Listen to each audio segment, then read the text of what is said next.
अभिवादन। आज हम कुछ बहुत ही दिलचस्प स्रोतों पर नजर डाल रहे हैं और ये स्रोत एक बड़ा और शायद थोड़ा असहज करने वाला सवाल पूछते हैं। भारत का भविष्य क्या है? हमारे पास कुछ ऑडियो क्लिप्स हैं, कुछ दस्तावेज हैं जो भारत की मानसिकता, उसकी चुनौतियों का एक बहुत ही बेबाक विश्लेषण करते हैं। और इस पूरे विश्लेषण का जो सेंट्रल आइडिया है वो ये है कि भारत एक बूढ़े चित्त से, ओल्ड माइंड से जूझ रहा है। तो आज हमारी चर्चा का मिशन यही है कि इसकी तह तक जाएं। ये बूढ़ा मन आखिर है क्या? इसने भारत को कैसे प्रभावित किया है? और इन स्रोतों के अनुसार इससे बाहर निकलने का रास्ता क्या हो सकता है? चलिए इसकी परतें खोलते हैं। बिल्कुल। और सबसे रोचक बात यह है कि ये विश्लेषण सिर्फ प्रॉब्लम गिना कर नहीं छोड़ देता। अच्छा। बल्कि कुछ बहुत ही मौलिक और, जैसा कि हम देखेंगे, कभी कभी चौंकाने वाले समाधान भी देता है। यहाँ मुख्य बात यह है कि भविष्य का निर्माण अतीत की नींव पर कैसे हो, बिना उसके बोझ तले दबे। तो चलिए सीधे मुद्दे पर आते हैं। स्रोत कहते हैं कि भारत की सबसे बड़ी समस्या उसका बूढ़ा चित्त है। ये सुनने में बड़ा काव्यात्मक सा लगता है, पर इसका असल में मतलब क्या है? इसका मतलब बहुत गहरा है। स्रोतों के अनुसार इसका सीधा सा अर्थ है कि भारतीय मानस, मतलब हमारी जो कलेक्टिव सोच है, वो अतीतोन्मुख है, पास्ट ओरिएंटेड। हाँ, हम हमेशा अपने स्वर्ण युग की बातें करते हैं। राम राज्य कैसा था, सतयुग में सब कितना अच्छा था, कि जो भी बेस्ट था वो हो चुका। एग्जैक्टली। वो बीत चुका है और अब हम पतन की ओर हैं, मतलब कलयुग में जी रहे हैं। और इसी से जुड़ी एक बड़ी तीखी पंक्ति है स्रोतों में। वो कहते हैं कि जब कोई कौम अपने अतीत के गौरव की बहुत ज्यादा बातें करने लगे तो समझो कि उसका वर्तमान बहुत दीन हो गया है। हाँ। उन्होंने एक मिसाल दी है कि भिखमंगे अक्सर सपने देखते हैं कि उनके बाप सम्राट थे। ये सुनने में थोड़ा कठोर लगता है, पर सोचने पर मजबूर करता है। यही तो इस विश्लेषण की खासियत है, ये बेबाक है। और ये अतीत उन्मुख मानसिकता स्रोतों के अनुसार दो बहुत खतरनाक चीजों को जन्म देती है। पहली है भाग्यवादिता, फेटलिज्म। हम अपनी गरीबी, अपनी गुलामी, अपनी हर दुर्दशा को भाग्य का या पिछले जन्मों का फल मानकर स्वीकार कर लेते हैं। तो फिर उसे बदलने की इच्छा ही खत्म हो जाती है। और दूसरी चीज क्या है? बताइए। दूसरी है संतोष। लेकिन संतोष को तो एक गुण माना जाता है। बिल्कुल, पर यहाँ तर्क अलग है। ये हम उस संतोष की बात कर रहे हैं जहाँ हम हर हाल में संतुष्ट हो जाते हैं, जो है जैसा है ठीक है। अच्छा। और स्रोतों का तर्क है कि विकास और प्रगति के लिए ये सबसे बड़ी बाधा है। उनके मुताबिक किसी भी तरह की तरक्की के लिए सृजनात्मक असंतोष चाहिए, क्रिएटिव डिस्कंटेंट। हाँ, क्रिएटिव डिस्कंटेंट, एक बेचैनी कि चीजें और बेहतर हो सकती हैं और बेहतर होनी चाहिए। ठीक है, तो अगर एक पूरा समाज इस बूढ़े मन से ग्रस्त हो जाए, जो अतीत को देखता है, भाग्य को सब कुछ मानता है और वर्तमान को एक तरह से नकारता है, तो इसका जमीन पर क्या असर होता है? हमारी तरक्की पर, हमारे विज्ञान पर? इसका सबसे बड़ा और विनाशकारी नतीजा ये हुआ कि हमने भौतिकता और शरीर को अपना दुश्मन मान लिया। दुश्मन? हाँ, जीवन को एक जेल खाना समझा गया जिससे बस किसी तरह मुक्ति पानी है, मोक्ष पाना है। अच्छा। अब आप सोचिए, जब आप जीवन से ही छुटकारा पाना चाहते हैं तो आप उसे बेहतर बनाने की कोशिश क्यों करेंगे? सही बात है। इसी सोच ने भारत में विज्ञान के विकास को रोक दिया। क्योंकि विज्ञान जीवन के प्रति गहरे प्रेम और जिज्ञासा से जन्म लेता है, उससे भागने की इच्छा से नहीं। स्रोतों में इसी बात को समझाने के लिए एक बहुत शक्तिशाली रूपक का इस्तेमाल हुआ है। हाँ। वो कहते हैं कि भौतिकवाद जीवन की बुनियाद है और अध्यात्म उसका शिखर है। बिल्कुल। और शिखर बिना बुनियाद के खड़ा नहीं हो सकता। ये बात मुझे बहुत गहरी लगी। बहुत गहरी। और क्योंकि हमने नींव को ही नकार दिया, उसे माया कहकर खारिज कर दिया, तो हमारा शिखर भी खोखला और पाखंडी हो गया। पाखंडी। हाँ। हम दुनिया में सबसे ज्यादा त्याग और अध्यात्म की बातें तो करते हैं, लेकिन स्रोतों के अनुसार हिंदुस्तान जैसा कृपण और भौतिकवादी समाज खोजना मुश्किल है। ये तो एक बहुत बड़ा आरोप है। ये एक अजीब विरोधाभास बन गया है कि हम बातें तो अध्यात्म की करते हैं पर हैं घोर भौतिकवादी। स्रोते इस पाखंड को कैसे समझाते हैं? क्या ये सिर्फ दोगलापन है? स्रोतों के मुताबिक ये दमन का नतीजा है। दमन? हाँ, जब आप स्वाभाविक इच्छाओं को, भौतिक सुख को जबरदस्ती दबाते हैं तो वो खत्म नहीं होता, वो विकृत होकर आपके सबकॉन्शियस में चला जाता है। अच्छा। फिर वो पीछे के दरवाजे से और ज्यादा कुरूप तरीके से बाहर आता है। इसीलिए त्याग की बातें करने वाले लोग धन के प्रति सबसे ज्यादा आसक्त हो सकते हैं। ये एक साइकोलॉजिकल गांठ बन गई है। तो ये जो खोखले अध्यात्म और दबे हुए भौतिकवाद की बात है, क्या इसका असर हमें आज की पीढ़ियों के बीच बढ़ते टकराव में भी दिख रहा है? मैंने स्रोतों में पढ़ा कि वे इस टकराव को एक कहानी के जरिए समझाते हैं। हाँ, और वो कहानी इस पूरी समस्या को बहुत अच्छे से सामने रखती है। कौन सी कहानी है वो? कहानी ये है कि एक जंगल में आग लग गई है और उसमें 2 लोग फंस गए, एक अंधा आदमी और एक लंगड़ा आदमी। यहाँ पर ये वाकई दिलचस्प हो जाता है। स्रोतों के अनुसार नई पीढ़ी उस अंधे आदमी की तरह है। अच्छा। उसके पास दौड़ने के लिए ताकतवर पैर हैं, मतलब ऊर्जा है, जोश है, दुनिया भर का नया ज्ञान है, टेक्नोलॉजी है। लेकिन उसके पास देखने के लिए आंखें नहीं हैं। आंखें नहीं है मतलब अनुभव नहीं है, विवेक नहीं है, अपनी जड़ों की समझ नहीं है। वो बस भाग रही है, लेकिन किधर भाग रही है, क्यों भाग रही है, ये उसे पता नहीं। डायरेक्शनलेस है। और पुरानी पीढ़ी वो लंगड़े आदमी की तरह है। बिल्कुल, जिसके पास देखने के लिए आंखें हैं, जीवन का लंबा अनुभव है, परंपरा का ज्ञान है, सही गलत की परख है। लेकिन चलने के लिए पैर नहीं है। पैर नहीं है, वो जड़ हो गई है।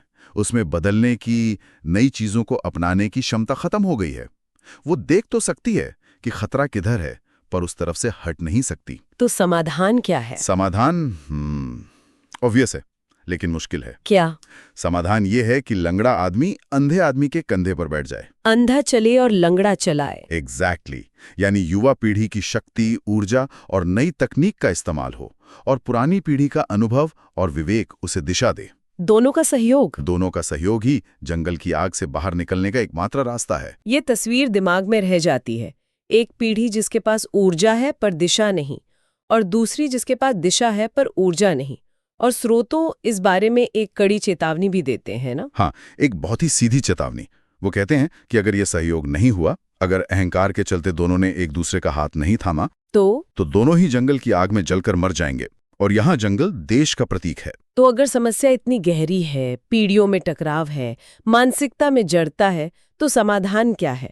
क्या हमें अपनी सारी पुरानी बातें छोड़कर पूरी तरह पश्चिमी बन जाना चाहिए? या फिर पश्चिम की हर चीज को नकार कर पूरी तरह से भारतीय बने रहना चाहिए? हाँ। स्रोतों का कहना है कि ये दोनों ही रास्ते आत्मघाती हैं। आत्मघाती? हाँ। अगर हम 100% भारतीय बने रहने की कोशिश करते हैं, तो हम एक म्यूजियम बनकर रह जाएंगे, जिंदा नहीं रहेंगे।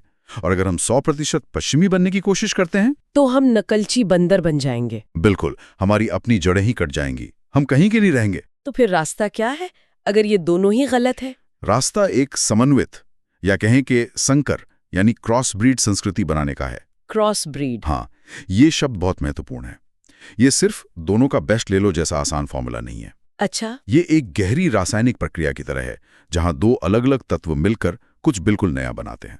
और ये संस्कृति बनेगी कैसे? ये संस्कृति पश्चिम के आधुनिक विज्ञान, उसकी तर्कशीलता और भारत के अतीत में जन्मे धर्म और अध्यात्म के गहरे मेल से पैदा होगी। इसे थोड़ा और साफ करेंगे? ये मेल असल में कैसा दिखेगा? इसका मतलब है कि हमारी जड़ें भारत की हों, हमारा ध्यान भीतर की ओर हो, हम जीवन के अर्थ की तलाश करें, जो भारतीय मनीषा का सार रहा है। सही कहा। लेकिन उस जड़ से जो पेड़ उगे, उसकी शाखाएं और फूल पूरी दुनिया से पोषण लें। मतलब हम पश्चिम से विज्ञान लें, टेक्नोलॉजी लें, सामाजिक समानता के विचार लें, सब कुछ। हम अतीत को एक नींव की तरह इस्तेमाल करें जिस पर भविष्य की इमारत खड़ी हो, ना कि एक जेल की तरह जिसमें हम खुद को कैद कर लें। बिल्कुल सही। ठीक है, तो ये एक नए संश्लेषण की बात है। लेकिन इन स्रोतों में कुछ और भी विचार हैं जो हमारी पारंपरिक सोच को सीधी चुनौती देते हैं। कुछ तो वाकई चौंकाने वाले हैं। हाँ, जैसे श्रम और मशीनों को लेकर उनका नजरिया। हाँ, ये बहुत ही क्रांतिकारी विचार हैं। स्रोत ये तर्क देते हैं कि मनुष्य को श्रम की गुलामी से सिर्फ और सिर्फ बड़े ऑटोमेटिक यंत्र, मतलब मशीनें? हाँ, मशीनें ही मुक्त कर सकती हैं।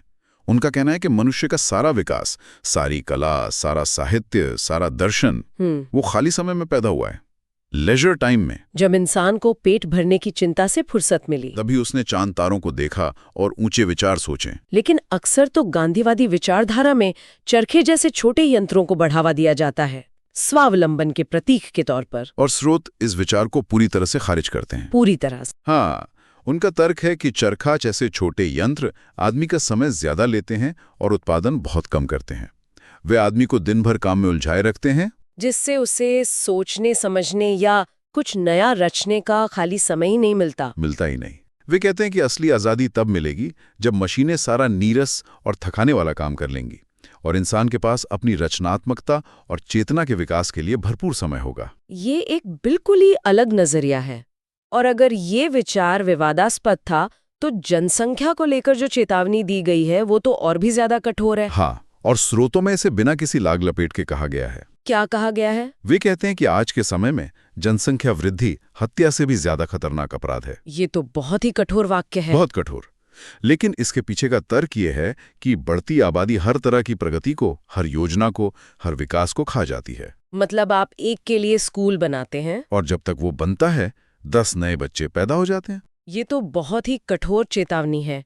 क्या स्रोत इस पर कोई और सफाई देते हैं कि इतने सख्त कदम क्यों जरूरी हैं? वे कहते हैं कि अगर हमने स्वेच्छा से, समझदारी से बच्चे पैदा करना कम नहीं किया तो प्रकृति अपना संतुलन खुद बना लेगी। कैसे? महामारियों के जरिए, अकालों के जरिए, युद्धों के जरिए, या फिर समाज को ऐसे कदम उठाने पड़ेंगे जो आज हमें अमानवीय लगते हैं। कैसे? जैसे बच्चों की संख्या को कानूनी तौर पर अनिवार्य करना, या एक उम्र के बाद लोगों को जबरन रिटायर करना ताकि नई पीढ़ी के लिए जगह बन सके। ये एक चेतावनी है कि अगर हमने समस्या को नहीं संभाला तो नतीजे बहुत भयानक होंगे। तो आज हमने भारत के भविष्य पर एक बहुत ही गहरे, उत्तेजक और कभी-कभी असहज करने वाले दृष्टिकोण को समझा। हमने देखा कि कैसे एक बूढ़ा चित्त हमें अतीत की जंजीरों में बांधे रखता है, कैसे भौतिकता को नकारना हमें पाखंडी बनाता है, और कैसे पीढ़ियों के बीच सहयोग ही आगे बढ़ने का एकमात्र रास्ता है। और ये रास्ता न तो पूरी तरह पुराना है, न ही पूरी तरह नया। ये उधार लिया हुआ भी नहीं है। हाँ। ये विज्ञान और अध्यात्म, शरीर और आत्मा, पूर्व और पश्चिम के एक रचनात्मक और गहरे मेल से ही बन सकता है। और अंत में हमारे सुनने वालों के लिए एक विचार छोड़ जाते हैं जो इन्हीं स्रोतों से आता है। बिल्कुल। स्रोत कहते हैं कि असली सादगी गरीबी में पैदा नहीं होती, वो मजबूरी होती है। असली सादगी एक ऐसे समृद्ध समाज में पैदा होती है जहां भौतिक जरूरतें इतनी आसानी से पूरी हो जाती हैं कि गरीबी और अमीरी दोनों ही अपनी सार्थकता खो दें। तब सादगी कोई बाहरी व्यवहार नहीं रहती। हाँ, बल्कि एक भीतरी मनोदशा बनती है।